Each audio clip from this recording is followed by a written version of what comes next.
Black Friday, that annual festival of consuming. But during a global pandemic, when all of us are asking questions about society and the way that we relate to one another, ought we be trying to sustain these kind of crazy ideas? The answer is yes. I think people should shop and shop with confidence. It's interesting, isn't it, that a leader of a sovereign nation is compelled to go on the TV and tell people to shop with confidence? And haven't you sensed from the start of the global pandemic that there are two agendum? One is, safety and stopping the spread of the disease, and two is continuing to prop up systems that have collapsed again and again and again, notably in 2008. No wonder conspiracy theories are abound at a point when it seems clear that certain information is not being transparently relayed, that the discourse between us and the powerful is broken, veiled and contingent upon keeping us contained within our roles, primarily as consumers. Christmas is right around the corner, and even as coronavirus cases surge, thousands of shoppers are expected to hit the stores with Black Friday next week. I've always thought of Black Friday as a kind of monstrous parody of the decline of humankind anyway, when you see footage of people rushing into stores, elbowing people aside. But now, when Mother Nature herself is clearly letting us know, you might want to consider making some changes. Here's a global pandemic. Go into your houses, reflect. Still, Black Friday is happening. Still, it's a news item. It's the most wonderful time of the year for bargain hunters. I'm a bargain hunter. Yes, it is a wonderful time of the year for bargain hunters, but we're also surely on the precipice of some global reckoning where we're being invited to look at what is your purpose as an individual, as a society, as a planet. Could I hunt for some bargains? Is Black Friday 2020 cancelled? No, but it will be different. Certainly will. It'll be taking place under the dark shadow of the apocalypse. Stores have slashed prices and extended opening hours to make sure shoppers are safe while they spend. The first thing that's important is that you spend.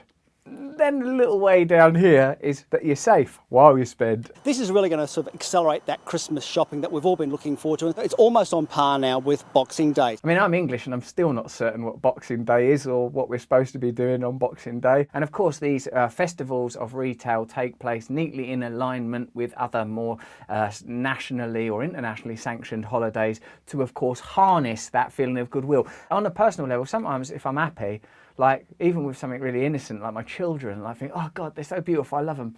Let me go and buy a Buzz Lightyear. That actually did happen. Like I felt, I love you so much. I don't know, what should I do? Write a poem, go for a walk at sunrise with you, have a Buzz Lightyear. But when you think about it, we're not travelling. We're certainly not travelling internationally. Even domestic travel is difficult. There's a reason for that, Professor. It's because the whole planet's falling apart. Which means we're saving that money, and obviously we're now starting to spend that money as we get closer to Christmas. All this money I've saved from being imprisoned in my home due to the global pandemic, and of course, not to forget the accompanying political fissures that are defining this time of social unrest, the alienation, the sense of meaninglessness. I have saved a few pennies. And I do have an eye on this pair of shoes. 3,000 brand new smart TVs are up for grabs online, prices starting at just $1. I suppose what makes me most upset when I see them cellophane wrapped TVs, and God knows I love a TV and I love watching TV and I love consumerism and I love entertainment. How could I not? I'm a product of my time. I feel, look at humanity's resources, look at our capacity, our capability. It's not resources we lack, it's a vision we lack. On an individual level, we know these systems aren't working, but what is it? What happens whenever anyone mentions any kind of change or alternative? What do you want? Live in communist China? Live in communist Russia? Is that what you want? Oh, sorry, I weren't aware that there are only two options. Like if you say, oh, I don't really like classical music, people don't go, whoa, what do you want? Just to listen to some clanging bin lids being held next to your head, does it? No, I might listen to the array, the vast variety of types and tones of music, the limitless possibilities that could emerge from the mind of humankind were we to collectively focus not on sustenance, but on our thriving, on the protection of the planet and of one another, of bringing power and resources as close to the people that are affected by them as possible. Oh, right, what do you want to do? Dig a ditch, put your head in it and soil yourself? No. At Coles, they're offering bargain coffee machines, paddle boards, even outdoor furniture. Here's a bargain, a paddle board, a coffee machine. and a chair. Oh shit. Even without this pandemic, it's obvious that we are facing crises. 2008 showed us that. The cultural wars around 9/11. On almost every level, almost every tendril of our being, almost every neural pathway is being fired at me, and you too surely. This is a time for change. This is a time for awakening. We're in the midst of a great global reckoning. The sort of the propaganda war to maintain these systems, the very systems that not only won't make you feel less alienated, empty and alone, but are responsible for you feeling it in the first place, are going in an overdrive to sustain their nefarious systems. But shoppers are being warned, if a deal seems too good to be true, it probably is. This deal seems too good to be true. The deal I'm being offered is ignore all of the evidence that this is a time where change is necessary and buy this coffee machine for £5. That seems too good to be true. It is. One of the giants of global capitalist consumerism is Walmart, and they have made a magnificent piece of propaganda come information film to ensure that we're able to continue with our mindless habits during this time of reflection. This year has been unlike anything we've experienced before. I mean, as soon as you see someone sort of jauntily, this year's been unlike, why are you wearing that mask? Oh, because there's this airborne virus that's killing millions of people and making us re-examine our relationship with nature and each other. But also, though, there's some deals. And our holiday shopping events are going to be different than what you've seen in the past. They certainly are. They are tinged with death. First and foremost, protecting the health and safety of our customers and associates is our #1 focus. Well, if that's your #1 focus, don't have a great big sale then. Just cancel the whole thing, because haven't you noticed, like I have, that there's nothing that you can acquire, purchase, put on, style your hair with, play with on the end of your hand or on the end of your phone that's going to make any difference to this sense of loss and alienation? When will you accept that it's a journey within that needs to be undertaken? I'm not a Luddite, I'm not anti-progress, technology, medicine, advancement of humankind in any way, but surely, purchasing simply for the point of purchase in order to sustain these systems has to end. Why is nobody offering us that? Why?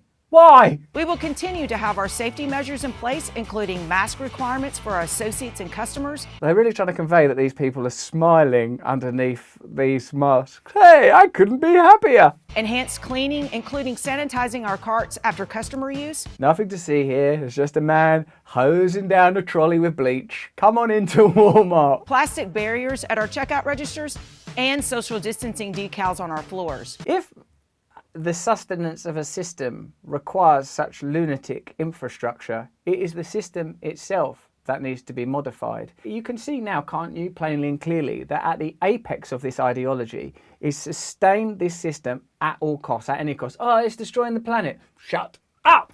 We've all got a pandemic. Be quiet, I tell you. It's not even working anyway. I said shut up! You will likely remember that last year we hosted a single in-store event. I don't actually likely remember, because you know what, mate? There's been one or two things happening. This year we are spreading those savings. Perhaps don't use the word spreading. The only thing spreading faster than these savings is the pandemic that's killing your elderly and vulnerable loved ones. As you approach the front doors, you may notice that customers are waiting outside in a single straight line. We will have health ambassadors to greet our customers. Hello, I'm a health ambassador in a high-vis. Now, I don't mean to be derisory about the people that work at Walmart. Far from it. They're as much a victim of this situation as anyone else. I'm not even critiquing them. But to use a piece of language like health ambassadors for people that are probably on a living wage, a poverty wage, in order that people can queue up some distance apart to sustain the behemoth of Walmart. And like, I'm simply using Walmart because they had a funny advert. You could apply it to any comparable company. Like, that's outrageous, ridiculous. And remind them about our mask requirement. This is what propaganda looks like, isn't it? We envisaged it being somehow Orwellian, vividly drab and draconian, but it's this lurid, vivid, jaunty version of tyranny. How you shop the store is different this year. Instead of multiple preset queue lines, after entering the store, you will be directed toward the main aisles to shop our deals. Okay, that don't look confusing. In order to go out and get a cheap television, I've got to be in Tron. This allows us to keep the whole store open rather than closing certain departments. And if you look closely, there's Mrs. Pac-Man coming down the other aisle to give you a pandemic. Most merchandise available during these events are considered grab and go, so you can grab one and keep moving. They're asking us to regress back to some sort of Neanderthal state of unborn idiocy. Grab and go. At Dadeland Shopping Mall in Kendall, officers kicked off their annual Holiday Crime Initiative. Ah, it's the annual Holiday Crime Initiative. Sleigh bells ring, are you listening? Oi, we're doing a crime initiative. Get indoors. And detailed what the department is doing to keep shoppers safe. During this initiative, uniformed and undercover officers will conduct surveillances and high visibility patrols, focusing in and around major malls and shopping centers.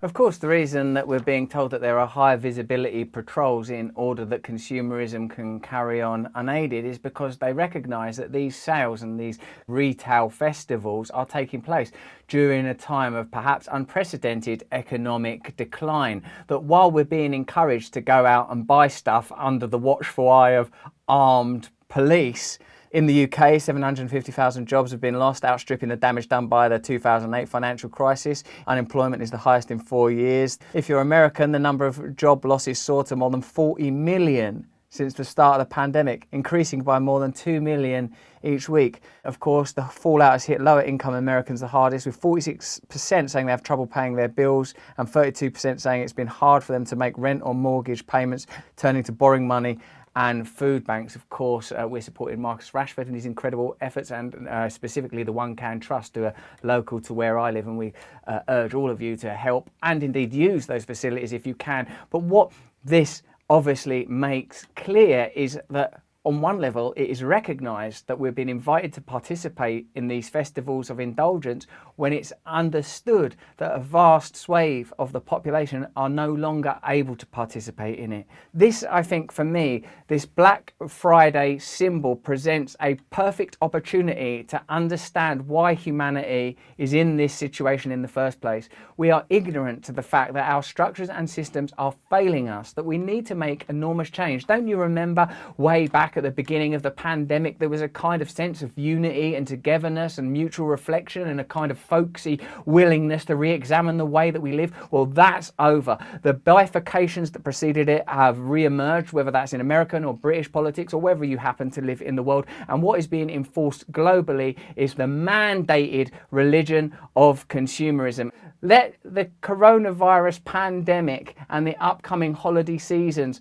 provide not an opportunity for us to double down on consumerism, but to ask of ourselves and one another, should we be trying to sustain the unsustainable, or ought we be looking within and communicating with one another anew to find new ways of living together when the old way is clearly expired? I hope you enjoyed that video. If you did, there's a link in the description to a playlist of other videos just like it, or you could go outside and take a breath of fresh air and enjoy your freedom. Wear a mask.